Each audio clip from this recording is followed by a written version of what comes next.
देखिए, यदि आप लोग ये चाहते हैं कि मैथमेटिक्स में हमारा बेस स्ट्रॉन्ग हो और कंसेप्ट क्लियर हो, मजबूत बेस, मजबूत आधार हो और जो गणित की जो सिद्धांत है उसकी जो अवधारणा है वो बिल्कुल स्पष्ट हो जाए, समझ जाए हम, तो आप स्कूल में, कॉलेज में, कोचिंग में, ट्यूशन के रूप में कहीं भी किसी न किसी टीचर के देख रेख में अपना मैथमेटिक्स की तैयारी करते हैं। आपको चाहिए कि आप बुक लीजिए और जो भी थ्योरी है, आपका माध्यम चाहे जो हो, इंग्लिश मीडियम हो या हिंदी माध्यम हो, आप किसी भी टॉपिक को एक बार अपने से पढ़िए। आप कितना समझ पाते हैं इसका कोई अर्थ नहीं है। एक बार रीडिंग दीजिए, 2 बार रीडिंग दीजिए। यदि आप 5% भी समझ पा रहे हैं तो अच्छी बात है। और आप सोचिए कि वो जो टॉपिक है, वो जो विषय है जिसे आपको पढ़ना है, तो वो है क्या और वो क्यों बनाया गया। क्या अगर वो नहीं आता तो क्या होता फिर। इस तरह के अपने मन में प्रश्न कीजिए, उसका उत्तर ढूंढिए। ऐसा करने से आपको उस विषय के प्रति, उस टॉपिक के प्रति स्वाभाविक रूप से आकर्षण बढ़ेगा, आपकी क्यूरियोसिटी, जिज्ञासा बढ़ेगी कि आखिर यह टॉपिक क्यों, किस लिए, क्या हमें फायदा है, क्यों पढ़ाया जाता है विद्यार्थियों को। इस तरह के ढेरों प्रश्न आपके मन में होने चाहिए। इन प्रश्नों का उत्तर आप ढूंढिए। किताब में नहीं मिले, शिक्षक से बात कीजिए, टीचर से बात कीजिए, बड़े बुजुर्ग से बात कीजिए जो जानकारी रखते हो। और आज सभी के पास जो है गूगल गुरु है, आप सर्च कीजिए।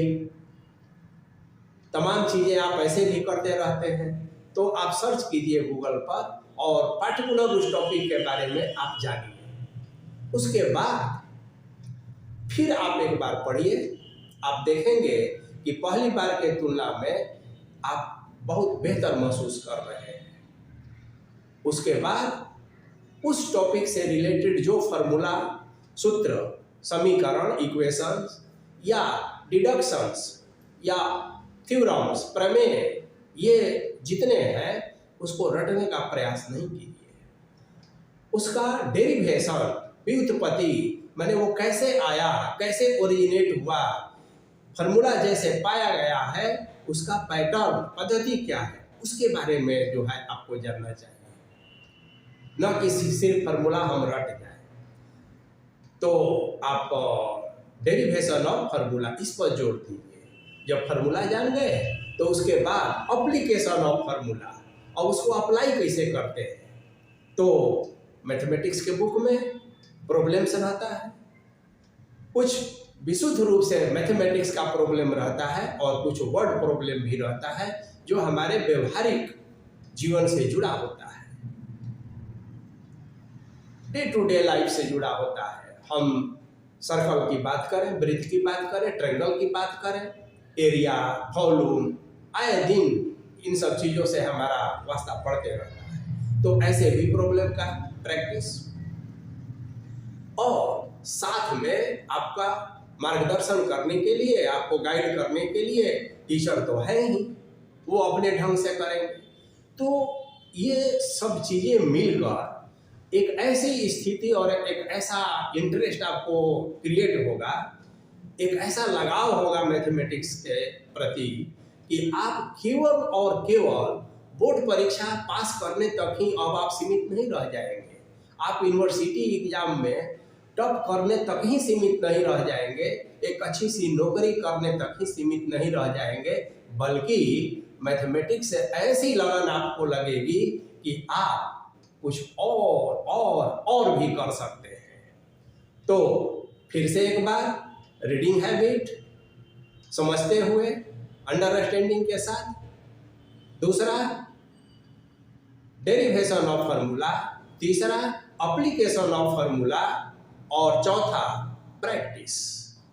और यदि और कोई चाहता है कि हम और बेहतर करें तो प्रैक्टिस एंड प्रैक्टिस। कोई चाहता है कि हम पूरा और सुपर हो जाए तो practice practice and more practice, अभ्यास अभ्यास और अत्यधिक अभ्यास। देखिए, अगर आप समझते हैं कि मैथमेटिक्स जो है गणित अंडरस्टैंडिंग समझ का विषय है, तो नहीं, गणित प्रैक्टिस का विषय है, अभ्यास का विषय है। अब यदि आप यह समझते हैं कि गणित अभ्यास का विषय है, प्रैक्टिस का विषय है, तो नहीं, गणित अंडरस्टैंडिंग समझने का विषय है। तो इसका मतलब कि गणित जितना अंडरस्टैंडिंग का है उतना ही प्रैक्टिस का है, यानी गणित अंडरस्टैंडिंग और प्रैक्टिस यानी कि समझ और अभ्यास दोनों का विषय है। इस दोनों में संतुलन बनाकर और आप बेहतर कर सकते हैं।